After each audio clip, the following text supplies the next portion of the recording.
الحمد لله رب العالمين والصلاة والسلام على رسوله محمد وعلى آله وأصحابه ومن تبعهم بإحسان إلى يوم الدين. قال الله تبارك وتعالى في القرآن العظيم: فأعوذ بالله من الشيطان الرجيم. يا أيها الذين آمنوا كتب عليكم الصيام كما كتب على الذين من قبلكم لعلكم تتقون. صدق الله العظيم. خدمت همه عزیزان و بزرگواران صائمین ماه مبارک رمضان، السلام علیکم و رحمت الله تعالی و برکاته. الله سبحانه و تعالی طاعات و عبادات همه ما و شما را مورد قبول درگاه خیش بگرداند و الله سبحانه و تعالی بر ما توفیق بده تا اینکه حق این ماه مبارک رمضان را به همان اندازه‌ای که توان داریم و استطاعت داریم ادا نماییم.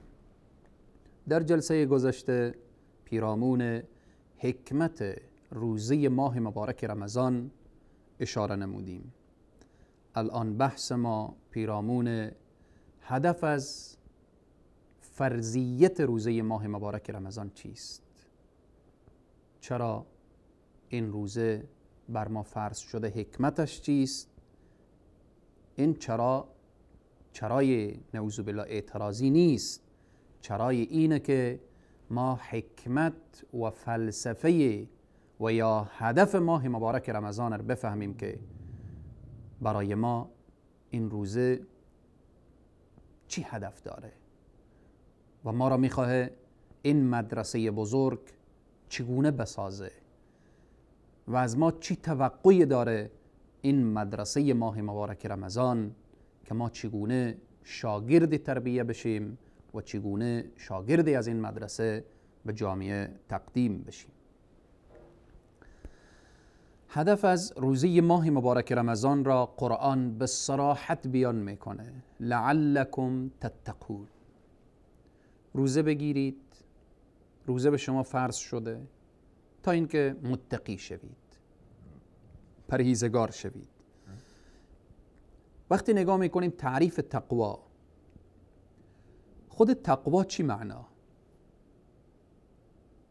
متقین در قرآن آمده، تقوا در قرآن آمده. خود تقوا چی معنا؟ تقوا به معنای وقایه هست، به معنای حفظ. چگونه حفظ؟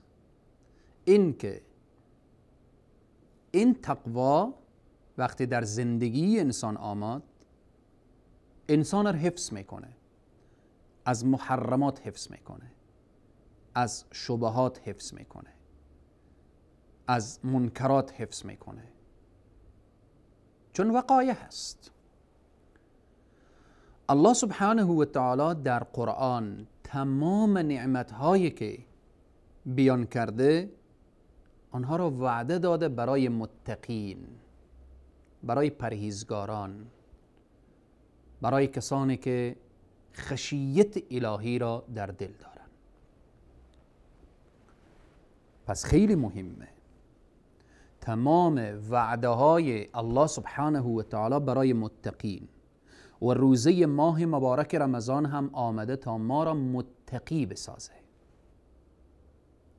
آمده تا برای ما لباسی بده که ما او را بپوشانیم بر تن خود تا وقایه بشه بدن ما، فکر ما، ذهن ما، اندیشه ما از تمام مکروب ها، تمام ویروس ها و تمام بالآخره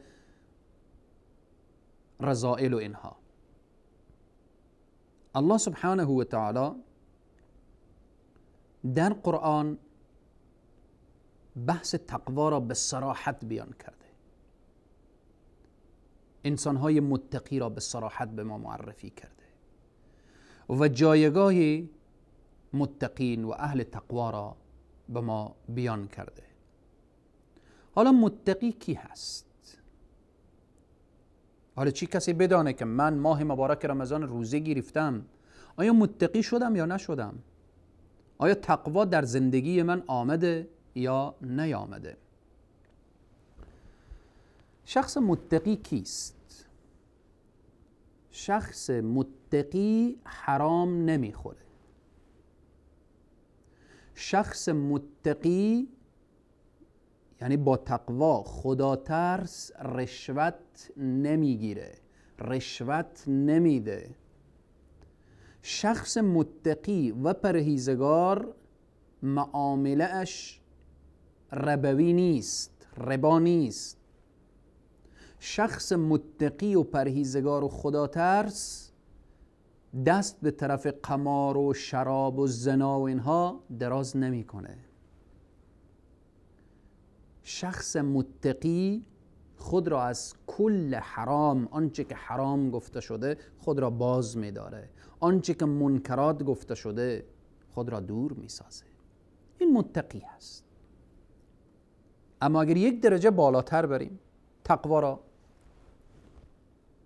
علما و بزرگان وقتی تعریف کردن، یک تقوا هست که همین شخصی که حرام نخورد متقی هست. اما درجه بالاتر چی هست؟ کسی که شبهه برایش، مسائل شبهناک پیش میآیه، برای شبهه هست این قضا حرامه یا حلال، این معامله حلال یا حرام، این راهی که میرم رضایت الله هست یا نیست، در شک، در تردیده، ترک میکنه. رسول صلی الله علیه وسلم میفرمایند دع ما یریبک الی ما لا یریبک. او چیزی که تو را به شک انداخته ترک بکن، برو به سوی او چیزی که تو را به شک نمی اندازه. پس این انسان متقی هست، پرهیزگار هست، محبوب الله سبحانه و تعالی است. یا به عبارت دیگر، متقی کی هست؟ برایش گناه میسر میشه، گناه نمیکنه، چه گناه صغیره باشه و چه گناه کبیره، هر گناهی که میخواه باشه، وقتی متوجه میشه که این گناه هست انجام نمیده. میدانه که لذت این زود گذر هست، اما عذابش سخته. 10 دقیقه لذت گناه، سالها عذاب الهی. اگر انسان توبه نکرد، اگر انسان رجوع نکرد به سوی الله سبحانه و تعالی، اگر با گناه و معصیت از دنیا رفت، 10 دقیقه لذت برده، ولو که چند روز لذت برده، چند سال لذت برده، تمام عمر خود را از گناه و معصیت لذت برده باشه، 1 ساعت عذاب جهنم، 1 ساعت عذاب قبر، 1 ساعت دشت یا لحظات سوزان محشر خیلی سخته. پس انسان متقی و پرهیزگار، اگر کسی متقی شد و پرهیزگار شد، در امور دین و دنیایش سهولت پیدا میشه. الله سبحانه و تعالی میفرماید و من یتق الله یجعل له مخرجا و یرزقه من حیث لا یحتسب. کسی که تقوا را پیشه خود بسازه، کسی که متقی بشه، خدا ترس بشه، خشیت الهی را در دل خود ایجاد بکنه، ترس الله در دل باشه، الله فرج و گشایش در کارش، در زندگیش، در دنیایش، چنان روزی را الله برایش حواله میکنه و میسر میکنه از جایی که نمیدانه که از کجا آمد. پس هدف از روزه لعلکم تتقون، آمده تا متقی شوید، آمده تا شما پرهیزگار شوید. روزه ماه مبارک رمضان وقتی برای تو میگه از صبح تا شام چیزی نخور و ننوش، زنی که همسر توست، به نکاح توست، اجازه نمیده با اون نزدیک بشی. میخوای این را بفهمانه که الله سبحانه و تعالی در این روز، وسط روز، حلال را به تو اجازه نمیده که استفاده کنی. چگونه تو به سراغ حرام میری؟ میخوای الله تو را متوجه بسازه. روزی حلال وسط روز اجازه نیست بخوری، روزی حلال اجازه نیست استفاده کنی، زن منکوحه نکاح شده تو اجازه نیست از او استفاده کنی. ای انسان لحظه فکر بکن که پس غذای حرام، طعام حرام، نعوذ بالله دست درازی به زنا و به گناه و معصیت که به طریق اولا برای تو اجازه نیست. الله سبحانه و تعالی میخواه که لعلکم تتقون، تا اینکه متقی شوید، پرهیزگار شوید، ترس الله را در دل خود ایجاد کنید. وقتی گفته میشه لعلکم تتقون، تقوا در گفتار باید باشه. الله سبحانه و تعالی میفرمایه فلیتق الله ولیقول قولا سدیدا. متوجه حرف زدن خود باید باشید. حرفی بگویید که حرف منطقی باشه، حرفی باشه که از او حرف تو الله سبحانه و تعالی ناراض و ناراحت نشه. پس باید تقوا در گفتار داشته باشیم. تقوا در سیاست. حالا یک نفر وقتی رئیس جمهور شد، وزیر شد، وکیل شد، ولی شد، قماندان شد، به هر پست و مقامی که رسید، سیاستمدار شد، نباید تقوا را کنار بگذاره، نباید خدا ترسی را کنار بگذاره. الله سبحانه و تعالی میفرماید یا ایها النبی اتق الله، ای پیامبر بترس از خدا، تقوا را پیشه خود بساز. ولا تطع الكافرین والمنافقین، اطاعت از کفار و منافقین نکن. به هر منصبی که رسیدی تقوا را مد نظر داشته باش. تقوا در خانواده، نه این که انسان به بیرون با تقوا باشه، داخل خانه خود بیایم تقوا را کنار پشت دروازه بگذاره، خدا ترسی را. الله سبحانه و تعالی به صراحت میفرماید امسک علیک زوجک واتق الله. یا آیات دیگر وقتی میفرماید وعاشرون بالمعروف، تو متوجه باش که نسبت به اهل خود، نسبت به خانواده خود، نسبت به اولاد خود ترس الهی را مد نظر داشته باش. چی یک شخص بر رعیت خود ظلم بکنه، چی یک شخص بر خانواده خود. رئیس جمهور بر یک کشور تسلط داره، مرد داخل خانه و خانواده بر سر زن و فرزند و اولاد تسلط داره. اینها رعیتش هست. کلکم راع و کلکم مسئول عن رعیته. پس بناءً تقوا در داخل خانواده. روزه ماه مبارک رمضان آمده لعلکم تتقون، تا اینکه شما را متقی بسازه. تقوا در مسائل اجتماعی، وأتوا البیوت من ابوابها واتقوا الله. الله سبحانه و تعالی وقتی اشاره میکنه که شما بیایید از دروازه ها وارد خانه شوید، بترسید از الله سبحانه و تعالی. چون در دوران جاهلیت یکی از اعمال دوران جاهلیت این بود وقتی از سفر می آمدن، از جایی می آمدن، از دروازه داخل نمی شدن، بالا می شدن فوق بام و اینها، داخل خانه می شدن، همسایه را اذیت کن، او را اذیت کن، ای را اذیت کن. بالاخره الله سبحانه و تعالی می خواهد که شما باید وقتی در خانه هستید تقوا داشته باشید، در جامعه هستید تقوا داشته باشید، در سیاست هستید تقوا داشته باشید، در گفتار شما تقوا باشه، در کردار شما تقوا باشه. پس به اینه که ماه مبارک رمضان آمده لعلکم تتقون، تا اینکه شما را متقی بسازه، پرهیزگار بسازه. ملاک امتیاز در چیست؟ چی کسی امتیاز داره؟ الله سبحانه و تعالی می فرماید ان اکرمکم عند الله اتقاکم. بهترین شما به نزد الله سبحانه و تعالی با تقواترین شماست. یک قدرتمند بی تقوا به پیشگاه خدا ارزش نداره، اما یک فقیر با تقوا به نزد خدا ارزش داره. یک ثروتمند بی تقوا به پیشگاه خدا ارزش نداره، اما یک مسکین بینوای با تقوا به پیشگاه خدا ارزش داره. عکس اگر باز قدرتمند با تقوا بود، ثروتمند با تقوا بود، به پیشگاه خدا ارزش داره. اگر فقیر و مسکین بی تقوا بودن ارزش ندارن.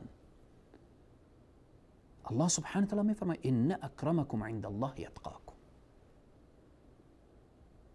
مرد بی تقوا به پیشگاه خدا ارزش نداره، زن با تقوا به پیشگاه خدا ارزش داره. عکس زن بی تقوا، زن اگر تقوا نداشت پیشگاه خدا ارزش نداره، مرد با تقوا به پیشگاه خدا ارزش داره.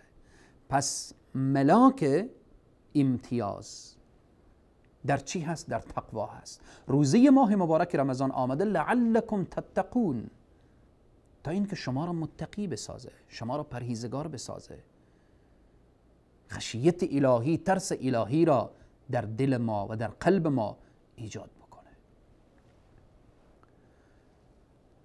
امیدوارم که هدف از روزه ماه مبارک رمضان را دانسته باشید. لعلکم تتقون.